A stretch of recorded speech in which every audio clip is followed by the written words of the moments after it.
Halo sobat pencinta Donghua, kali ini kita akan melanjutkan cerita Battle Through the Heavens Benua Kaisar. Cerita dan video ini diambil dari channel Nobarta. Tanpa banyak basa-basi, mari kita simak alur ceritanya. Melanjutkan dari cerita sebelumnya. Selanjutnya Xiaoyan dan Nan Erming melakukan perjalanan ke keluarga Warcraft untuk melihat Cailin. Di lubang cacing keluarga Warcraft, sosok Xiaoyan dan Nan Erming perlahan-lahan muncul. Dengan munculnya keduanya, mata keluarga Warcraft mulai berkumpul ke arah Xiaoyan. Bukankah ini pemilik Xiaofu? Ucap prajurit Warcraft. Ya, pertempuran hari itu sangat menarik. 3 leluhur bintang 9 tidak bisa menghentikan ketua aliansi bayangan. Namun ketika pemilik Xiaofu Mansion menerobos bintang 9, dia melukai ketua aliansi bayangan yang ketakutan melarikan diri. Jawab dari prajurit Warcraft. Dia juga suami dari wanita suci kita dari keluarga Warcraft. Dia benar-benar terlalu kuat. Sekarang saya takut tidak ada yang bisa mengguncang kekuatannya di benua ini. Ucap prajurit keluarga Warcraft. Semakin banyak orang-orang berkumpul di sekitar keluarga Warcraft hanya untuk melihat Xiaoyan. Setelah perang usai, citra Xiaoyan naik ke posisi yang sangat tinggi di hati orang-orang. Dalam pandangan mereka, Xiaoyan adalah dewa penyelamat. Puluhan ribu orang diselamatkan oleh satu orang. Hari ini reputasi Xiaoyan mengerikan dalam popularitas ras manusia, ras iblis, dan keluarga Warcraft. Xiaoyan, kamu benar-benar terkenal kali ini. Ucap Nan Erming memandang Xiaoyan dengan banyak yang memperhatikannya. Xiaoyan menggelengkan kepalanya dengan senyum pahit. Perasaan ini Xiaoyan tidak begitu menyukainya. Dengan diperhatikan seperti itu membuat Xiaoyan merasa tidak nyaman. Tidak lama kemudian sosok Chaos Immortal buru-buru menyambut Xiaoyan dan berkata, "Hahaha, kalian akhirnya berkunjung di sini. Apakah saudara Xiaoyan di sini untuk menemui istri Anda?" Tanya Chaos Immortal. Mendengar ini Xiaoyan menganggukkan kepalanya lalu berkata, "Tolong antarkan saya ke Paman Batian dulu." Ucap Xiaoyan memandang Chaos Immortal. Terakhir kali dia datang ke keluarga Warcraft adalah untuk Nan Erming. Xiaoyan tidak punya cukup waktu untuk berterima kasih padanya. Saat itu Xiaoyan tidak bahagia dengan kesalahpahaman sebelumnya. Sekarang setelah semuanya terungkap, semua kekhawatiran menghilang. "Ayo pergi," ucap Chaos Immortal memimpin jalan ke dalam aula klan Warcraft. Di aula keluarga Warcraft, Chaos Batian yang sedang minum teh dengan santai, dia terkejut saat melihat kedatangan Xiaoyan dan yang lainnya. "Paman," Xiaoyan memberi hormat. Ucap Xiaoyan menangkupkan kedua tangannya. "Xiaoyan, silahkan duduk," ucap Chaos Batian tersenyum. Sementara Xiaoyan mengobrol dengan Chaos Batian tentang skema sebelumnya, tiba-tiba Huo Fei berlari masuk bergegas ke pelukan Nan Erming. Nan Erming menikmatinya dengan sedikit malu. "Anak ini," ucap Chaos Batian tetapi tidak keberatan. Huo Fei juga perlahan datang memasuki aula setelah Huo Fei. Ketika dia melihat Huo Fei dan Nan Erming pelukan erat, wajahnya langsung keriput. "Hong Er, ini aula utama. Anda tidak boleh berperilaku bebas di sini," ucap Huo Fei tidak berdaya. Huo Fei segera cemberut dan berdiri di samping Nan Erming dengan patuh. Dia masih memegang tangan Nan Erming dari waktu ke waktu. Xiaoyan yang duduk di hadapan Chaos Batian dan Huo Fei, dia berkata, "Pertama, saya berterima kasih atas bantuan Paman Batian dan Bibi Huo Fei untuk menyumbangkan kekuatan bersama Xiaofu. Kali ini saya datang tidak hanya dengan urusan saya sendiri. Saya di sini untuk melamar seorang kerabat," ucap Xiaoyan. "Melamar? Apakah Anda memiliki perempuan lain dalam keluarga Warcraft?" ucap terkejut Chaos Batian. "Apakah Cailin tahu tentang ini?" ucap Huo Fei memandang Xiaoyan dengan tatapan ketakutan. Dan Xiaoyan sedikit malu. "Tidak. Maksud dari perkataan saya adalah membantu Nan Erming untuk menikah," ucap Xiaoyan. Mendengar ini mata orang-orang beralih ke Nan Erming dan Huo Fei. Ketika berbicara tentang pernikahan, pipi Huo Fei langsung memerah. Chaos Batian tidak mengatakan apa-apa. Lagi pula dia tidak bisa mengatur masalah ini. Keputusan yang kuat dalam hal ini terletak pada Huo Fei.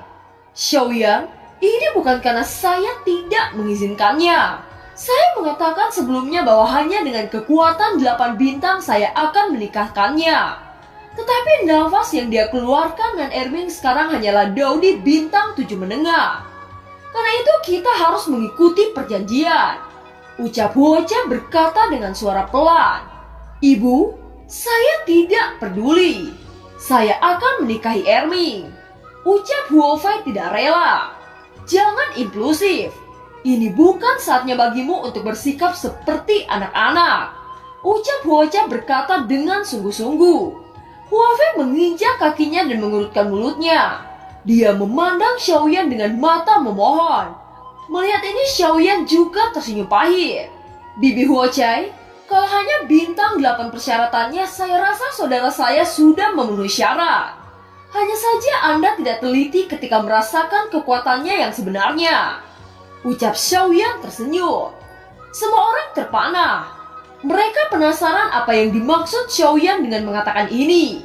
Huocha dan Cao Sebatian segera menatap Nan Erming lagi dengan sungguh-sungguh. Bagaimana mungkin? Mengapa ada perasaan yang akrab di tubuh bocah ini? Ucap Cao Sebatian dengan terkejut saat merasakan darah Raja Naga yang kuat. Huocha juga melebarkan matanya. Wajahnya dicampur dengan keheranan yang luar biasa. Nan Erming, tunjukkan pada mereka. Ucap Xiaoyan memandang Nan Erming dan Nan Erming mengangguk. Tentu saja sekarang sudah saatnya dia membiarkan Raja Naga keluar untuk tampil. Ketika Nan Erming menutup matanya dan membukanya kembali, itu sudah berwarna emas. Segera rambut hitam Nan Erming mulai transformasi menjadi warna merah dan 2 tanduk kecil tumbuh di dahinya. Pandangan mereka berubah seketika saat melihat Nan Erming. Ini adalah ketampanan yang dicampur dengan kekuatan yang mendominasi. Ini adalah darah naga, Daudi bintang 8. Ucap Cao Sebatian yang pertama pulih dari keterkejutannya. Tidak ada yang mengira Nan Erming memiliki garis keturunan naga di tubuhnya. Yah, mengapa memanggil saya keluar? Ucap Raja Naga. Setelah itu Nan Erming mengambil alih atas kendali tubuhnya. Dan transformasi itu kembali dengan penampilan semula. Xiaoyan, dia punya darah keluarga naga? Tanya Cao Sebatian dan Huocha. Tubuh ini setengah manusia dan setengah naga. Kekuatan darahnya tidak rendah. Nan Erming juga sudah berada di 8 bintang. Tubuh ini bisa dikatakan sangat menakutkan. Itu adalah plasenta yang telah menghasilkan kekuatan kuno. Saya ingin tahu, apakah Nan Erming seperti ini bisakah itu dianggap satu kondisi? Ucap Xiaoyan memandang Huocha. Ya, memang ada embusan darah naga. Tetapi meski begitu saya tidak akan mudah mengendur. Meskipun darahnya kuat, jika bocah ini tidak benar-benar mencintai Hong-er, saya tidak akan membiarkan Hong-er menikahinya. Ucap Huocha. Bibi, saya dan Huofei benar-benar saling mencintai. Dan saya bisa memberikan segalanya untuknya termaksud hidupku. Ucap Nan Erming dengan sangat serius. Bisakah Anda membuktikannya? Ucap Huocha menatap Nan Erming. Ibu, Nan Erming dan saya tulus saling menyayangi. Anda tidak perlu mempersulitnya. Ucap Huofei. Nan Erming menggertakkan gigi dan membuka mulutnya. Setetes esensi darah muncul di telapak tangannya. Dan dia berbalik memberikan kontrak darah kepada Huofei. Huofei, saya Nan Erming tidak peduli berapapun usiaku, saya bersedia menemanimu seumur hidup dan melindungimu selamanya. Jika saya sedikit menyakitimu, kamu dapat menghancurkan setetes darah ini kapan saja. Ucap Nan Erming. Tiba-tiba Huocha melambaikan jubah lengan bajunya dan menghapus darah di tangan Nan Erming. Semua orang terkejut dan matanya beralih ke Huocha. Itulah yang terjadi. Setetes darah ini akan saya simpan. Jika Anda menggertak Hong-er untuk sedikit pun, saya tidak akan mengampuni Anda dengan ringan. Ucap Huocha. Terima kasih Bibi untuk itu. Ucap Nan Erming. Nan Erming, mengapa kamu masih memanggil Bibi? Bukankah seharusnya kamu memanggilnya nama lain? Ucap Xiaoyan tersenyum sedikit dengan pemandangan ini. Dan sepertinya hubungan antara Huofei dan Nan Erming diselesaikan. Nan Erming segera menggaruk kepalanya dengan canggung. dan segera mengganti namanya sebagai ibu. Pada saat ini mata Huocha juga perlahan menjadi kelembutan dan seketika wajahnya terlihat ramah. Huafei yang menangis juga menjadi tersenyum. Dia lari ke lengan Huocha. "Terima kasih ibu, ibuku masih yang terbaik untukku," ucap Huafei tersenyum. Nan Erming dan Huafei menentukan acara pernikahan dan tinggal bersama keluarga Warcraft untuk waktu yang singkat. Soyan tidak segera meninggalkan keluarga Warcraft, tetapi datang ke retret Cailin. Dalam kabut sosok Cailin perlahan keluar dari sana. Wajahnya yang cantik dan mempesona bisa menyihir setiap pria yang menatapnya. Sosok Cailin perlahan terungkap dari kabut lalu berkata, "Mengapa kamu ada di sini?" ucap Cailin. Soyan memegang tangan Cailin memeluk tubuhnya yang sempurna seperti kilauan permata. "Cailin, saya akan menikah dalam beberapa hari ini," ucap Xiaoyan tidak menyembunyikan apapun. Cailin yang mendengar ini sedikit kesal. Dia berkata dengan nada marah, "Berapa banyak wanita yang ingin Anda nikahi?" ucap Cailin. Soyan mendengar ini sedikit tidak berdaya. Bagaimanapun dia harus membalas perasaan yang dia tanam. "Ini adalah pernikahan terakhir saya di benua ini," ucap Xiaoyan. Cailin melirik Xiaoyan, ada ketidaksenangan di dalam mata Cailin. Bagi Cailin terlalu banyak wanita akan membawa banyak masalah. Soyan memeluk tubuh Cailin dan berbisik kepadanya, "Adapun saya menikah lagi, posisi Anda sebagai istri pertama tidak lebih tinggi dari siapapun," ucap Xiaoyan. Cailin yang mendengar bisikan itu pipinya sedikit memerah. Dia menarik tangan Xiaoyan dan menghilang berdua di dalam kabut tebal. Setelah beberapa saat, waktu mereka berdua keluar dengan posisi menempel seperti permen karet. Seakan-akan Cailin tidak ingin membiarkan Xiaoyan pergi. Xiaoyan menggelengkan kepalanya tanpa daya dan berkata dengan lembut, "Cailin, masih ada sesuatu yang harus saya lakukan. Setelah saya menyelesaikannya, saya akan datang menemui Anda," ucap Xiaoyan. "Anda bisa pergi dari sini, tetapi Anda harus ingat, setelah semua pernikahan Anda selesai, Anda harus menemani saya selama mungkin," ucap Cailin. Xiaoyan sadar dengan apa yang diinginkan Cailin. Tanpa mengatakan apapun, dia tiba-tiba melangkah ke depan. Dengan kecepatan seperti kilat, Xiaoyan mengecup bibir Cailin.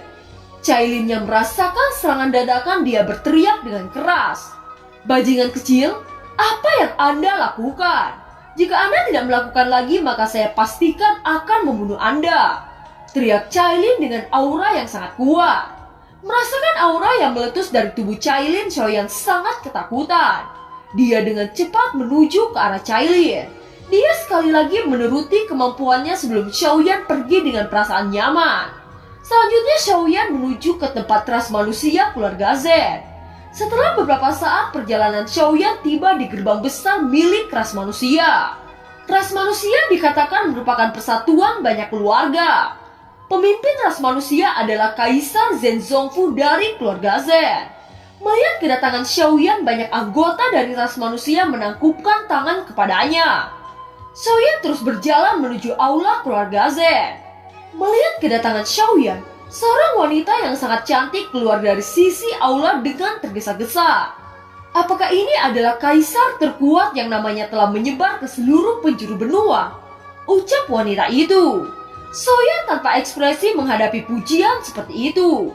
Wanita ini tidak merasakan fluktuasi di dalam tubuh Xiaoyan. Itu sudah membuktikan bahwa kekuatan Xiaoyan melebihi imajinasinya. "Kaisar Xiaoyan, saya adalah Su Yue, salah satu anggota ras manusia. Saya akan mengantarkan Anda ke tempat Kaisar Zen Zongfu," ucap wanita yang ternyata bernama Su Yue itu. "Kalau begitu saya akan merepotkan Anda," ucap Xiaoyan tersenyum. Pada saat ini Su Yue memimpin Xiaoyan untuk menuju ke tempat Kaisar manusia. Di sepanjang jalan, setiap orang yang melihat Su Yue dan Xiaoyan, mereka menundukkan kepala dengan hormat. Su Yue yang melihat ini, dia berkata dengan sedikit menggoda, "Kaisar Xiaoyan, sepertinya banyak sekali orang yang mengagumi Anda," ucap Su Yue. Xiaoyan tidak menjawab perkataan Su Yue. Dia hanya melihat jalan yang panjang di depan. "Nona Su Yue, mengapa kita tidak terbang untuk mempersingkat waktu?" tanya Xiaoyan. Kaisar Zhenzongfu menetapkan bahwa tidak ada yang diizinkan terbang saat berada di aula. Saya meminta maaf jika saya membuat Kaisar Xiaoyan kelelahan, ucap Xu Yue. Setelah waktu lama Xiaoyan melihat cahaya yang terang. Xu Yue berkata, "Kita sudah hampir tiba di aula Kaisar Zhenzongfu," ucap Xu Yue. Selama 10 menit perjalanan mereka akhirnya tiba. Ini adalah kediaman Kaisar ras manusia. Orang yang bisa datang ke sini bisa dihitung dengan jari. Sepertinya Kaisar ras manusia sangat menyukai Anda, ucap Xu Yue tersenyum. Saya memiliki persahabatan sangat baik dengan Kaisar ras manusia, ucap Xiaoyan. Setelah itu Xiaoyan berjalan menuju di kediaman Kaisar Zhenzongfu. Di luar halaman terdapat tempat kecil yang sangat indah. Di atas meja giok terdapat satu sete yang sangat harum. "Kaisar Xiaoyan, saya hanya bisa mengantarkan Anda sampai di sini," ucap Xu Yue. Setelah itu Xu Yue membungkuk dan pergi meninggalkan Xiaoyan. Xiaoyan berjalan ke depan menuju tempat kecil di pinggir danau. Setelah mendekati tempat itu, Xiaoyan melihat sosok wanita cantik yang berdiri di depan danau. Wanita cantik itu adalah Zeni. Wanita cantik itu adalah Zeni yang baru saja pulang untuk bertemu ayahnya. "Zeni, antarkan saya menemui ayah Anda," ucap Xiaoyan. Zeni mengangguk lalu berjalan bersama Xiaoyan menuju ke tempat kecil yang berada di pinggir danau. Setelah itu mereka berdua bertemu Zhenzongfu di aula utama. Melihat kedatangan Xiaoyan, Zhenzongfu menyuruh keduanya untuk duduk. Pada saat ini Zeni menuangkan teh dan memberikan kepada ayahnya. Zhenzongfu merasakan kehangatan. Sudah sangat lama mereka ayah dan anak tidak merasakan selayaknya keluarga. "Paman Zhenzongfu, saya di sini untuk mendapatkan persetujuan dari Anda. Saya berjanji kepada Zeni untuk menikahinya. Bagaimana pendapat Paman Zen?" ucap Xiaoyan. Pada saat yang sama Zeni melihat ke arah ayahnya dengan penuh kekhawatiran. Zeni sangat takut jika ayahnya tidak menyetujui pernikahan ini. Sebelumnya ayahnya juga menolak mantan kekasihnya dan membunuh mantan kekasihnya melalui tangan aliansi bayangan. Zhenzongfu melihat ke arah Zeni lalu berkata dengan lembut, "Ayah minta maaf telah membuat Anda menderita sebelumnya. Ayah tahu apa yang ayah lakukan salah. Bisakah Anda memaafkan ayahmu ini? Saat itu kekasih Anda membuat skema besar dengan Kuildan. Itu membuat posisi ayah sangat terancam. Ayah tidak punya pilihan lain selain membunuhnya pada saat itu," ucap Zhenzongfu. Saat mendengar kata-kata Zhenzongfu, tubuh Zeni bergetar. Matanya memerah dan air mata mengalir jatuh dari matanya. Semenjak insiden itu membuat Zeni sangat membenci ayahnya. "Zeni, pernahkah Anda berpikir jika kekasih Anda hanya memanfaatkan Anda untuk bersaing dengan ayah? Ayah sebagai kaisar ras manusia tidak punya pilihan lain selain melakukan tindakan itu," ucap Zhenzongfu. Zeni memikirkan masalah ini dengan hati-hati. Saat itu Zeni tahu jika kekasihnya mencoba untuk mendapatkan posisi kaisar manusia. Tetapi Zeni tidak berpikir jika kekasihnya memiliki skema dengan Kuildan. Wajah Zeni berangsur-angsur menjadi tenang lalu berkata, "Ayah, saya sudah tidak menyalahkan Anda. Saat itu saya masih terlalu muda untuk mengerti masalah ini," ucap Zeni. Xiaoyan sangat lega melihat kesalahpahaman antara ayah dan anak terselesaikan. "Ayah, apakah Anda setuju dengan pernikahan saya dengan Xiaoyan?" tanya Zeni. Zhenzongfu melihat Zeni dan Xiaoyan lalu berkata, "Bagaimana mungkin saya tidak setuju dengan pernikahan Anda? Jika ayah tidak setuju, saya khawatir Xiaoyan dapat dengan mudah membunuh ayah hanya dengan jentikan jarinya," ucap Zhenzongfu. "Paman Zen tahu cara bercanda. Saya sangat menghormati Anda selayaknya ayah sendiri," ucap Xiaoyan. Mendengar kata-kata Xiaoyan, Zhenzongfu sangat senang. Dia sangat mengagumi pemikiran Xiaoyan. "Jika begitu jangan panggil saya paman. Kata-kata itu tidak cocok dengan Anda sekarang," ucap Zhenzongfu. "Kalau begitu terima kasih atas kebaikan ayah mertua," ucap Xiaoyan. Zhenzongfu tertawa senang saat mendengar kata-kata Xiaoyan. Dia mengangkat cangkir teh dan meminumnya. Zeni sangat bahagia melihat ini. Dia memandangi Xiaoyan dan ayahnya yang sedang bercanda bersama. Scene berganti. Saat ini kondisi ketua aliansi bayangan sangat memalukan. Darah menetes di sudut mulutnya sedangkan kakinya terpotong oleh serangan Xiaoyan. Sekarang hanya ada satu kaki yang tersisa di tubuh ketua aliansi bayangan. Xiaoyan, raja ini akan mengingat perbuatan Anda. Suatu hari raja ini akan memotong semua bagian tubuh Anda. Teriak ketua aliansi bayangan. Dalam pertempuran ini, ketua aliansi bayangan tidak menyangka dia akan dipermalukan seperti ini. Dia tidak berharap jika Xiaoyan mampu menembus Dodi bintang 9. Yang lebih mengejutkan, Xiaoyan memiliki api surgawi yang menakutkan. Pada awalnya dia percaya diri bisa menguasai benua dengan kekuatan Dodi bintang 9 menengahnya. Dia tidak menyangka bahwa ancaman terbesarnya bukan ketiga leluhur tetapi Xiaoyan. Pada saat ini leluhur tua Quildan yang ikut melarikan diri dengannya dia berkata, "Saya akan pergi sesuai dengan kesepakatan kita," ucap leluhur Quildan. "Pergi? Apa Anda bisa pergi?" ucap ketua aliansi bayangan menatap tajam ke arah leluhur Quildan. Rantai hitam yang ada di punggung ketua aliansi bayangan melesat ke arah leluhur Quildan. Rantai hitam itu dengan cepat melilit tubuh leluhur tua Quildan. Meskipun ketua aliansi bayangan terluka tetapi untuk menangkap leluhur Quildan tidaklah sulit. "Saya sudah menduga bahwa Anda adalah orang yang tidak dapat memegang janji Anda," teriak leluhur Quildan. "Ya, saya memang berjanji kepada Anda bahwa saya tidak akan mempersulit Anda selama Anda membantu saya. Tetapi apakah Anda lihat bagaimana keadaan saya sekarang? Apakah Anda berpikir jika Anda membantu saya?" ucap ketua aliansi bayangan. Setelah itu ketua aliansi bayangan menelan leluhur Quildan untuk mendapatkan api surgawi peringkat kedua. Suara teriakan terus menggema di markas aliansi bayangan. Setelah waktu yang lama suara teriakan berangsur-angsur menghilang. Di dalam kegelapan ketua aliansi bayangan menjelati rantai-rantai yang berlumuran darah. Sekarang ketua aliansi bayangan dalam keadaan yang gila. Dia bahkan tidak segan-segan saat mengkhianati leluhur Quildan hanya untuk menaikkan kekuatannya. Setelah itu dia menatap ke arah lubang yang terdapat kristal darah. Kristal darah ini mampu membuat Dodi bintang 9 puncak menembus ranah Dausian. Wajah ketua aliansi bayangan dipenuhi dengan cahaya dingin. "Xiaoyan, ketika saya menembus Dausian di masa depan, saya pastikan hari itu adalah hari kematian Anda," ucap ketua aliansi bayangan. Dan film pun berakhir. Terima kasih telah menyimak dari awal sampai akhir ya. Sampai jumpa.